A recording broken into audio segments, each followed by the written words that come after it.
അപ്പം നല്ല ചൂട് കട്ടൻ ചായയും ഒരു സേമിയയുടെ എടുത്താലോ. ഹായ്, അപ്പം ഞാനിന്ന് കുട്ടികൾക്കൊക്കെ ഹെൽത്തി ആയിട്ട് ഉണ്ടാക്കി കൊടുക്കാൻ പറ്റുന്നൊരു പെട്ടെന്ന് ഉണ്ടാക്കി കൊടുക്കാൻ പറ്റുന്നൊരു സ്നാക്കിൻ്റെ റെസിപ്പി ആയിട്ടാണ് വന്നത്.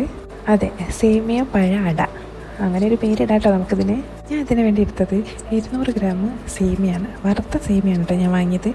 വേണമെങ്കിൽ വറുക്കാത്ത വാങ്ങിയിട്ട് വറുത്തെടുക്കുകയും ചെയ്യാം കേട്ടോ. ഞാൻ വറുത്തതാണ് വാങ്ങിയത്. അത് ആദ്യം ഇങ്ങനെ ഒന്ന് വെള്ളത്തിലിട്ട് തിളപ്പിച്ചിട്ട് ഒന്ന് വേവിച്ചെടുക്കണം. നല്ലോണം നമ്മൾ പായസത്തിന് വേവാവണ്ട, ഒന്ന് വെന്തിട്ട് ഒന്ന് സോഫ്റ്റ് ആയണം. പിന്നെ ഒരു ചെറിയ പാത്രം എടുത്തിട്ട് അത് ചൂടാകുമ്പോൾ അതിൽ കുറച്ച് നെയ്യ് വെച്ചിട്ട് കുറച്ച് നേന്ത്രപ്പഴം ചെറിയ കഷ്ണങ്ങളാക്കി അരിഞ്ഞിട്ട് അതൊന്ന് വറുത്ത് കോരി മാറ്റി വെക്കാം.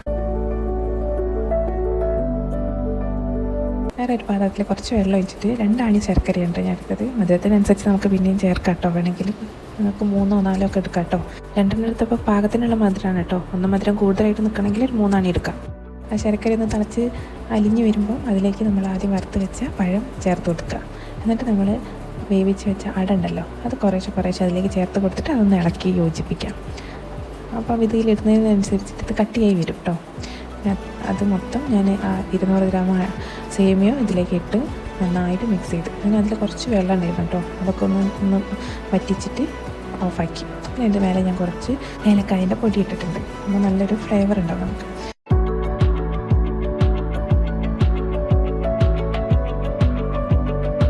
അപ്പോൾ ഈ റെസിപ്പി നിങ്ങൾ ആദ്യം ട്രൈ ചെയ്തിട്ടുണ്ടെങ്കിൽ എങ്കിലേക്കും ഇത് കണ്ടിട്ടാണ് ട്രൈ ചെയ്തെങ്കിലും എന്തായാലും ഒന്ന് വന്നിട്ട് കമൻറ്റ് ബോക്സിൽ പറയാം കേട്ടോ എങ്ങനെയുണ്ടെന്ന്.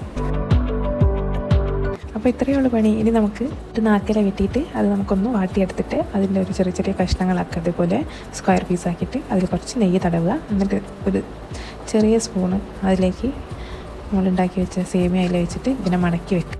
എന്നിട്ട് ഇതൊക്കെ ഒരു ആവി കയറ്റുന്ന പാത്രത്തിലേക്ക് മാറ്റി വെച്ചിട്ട് ഒരു 10 മിനിറ്റ് ആവി കയറ്റുക. അപ്പോൾ നമ്മളുടെ ഹെൽത്തി സേമിയട ഇവിടെ റെഡിയാണ്. നമുക്ക് നല്ല ചൂട് കട്ടൻ ചായൻ്റെ കൂടെ കഴിക്കാം. അപ്പോൾ എല്ലാവരും വേഗം കഴിച്ചോളൂ. അപ്പോൾ എല്ലാവരും ഒന്ന് സബ്സ്ക്രൈബ് ചെയ്ത് സപ്പോർട്ട് ചെയ്യണം കേട്ടോ. അപ്പോൾ പുതിയൊരു വീഡിയോ ആയിട്ട് വരെ എല്ലാവർക്കും ബൈ.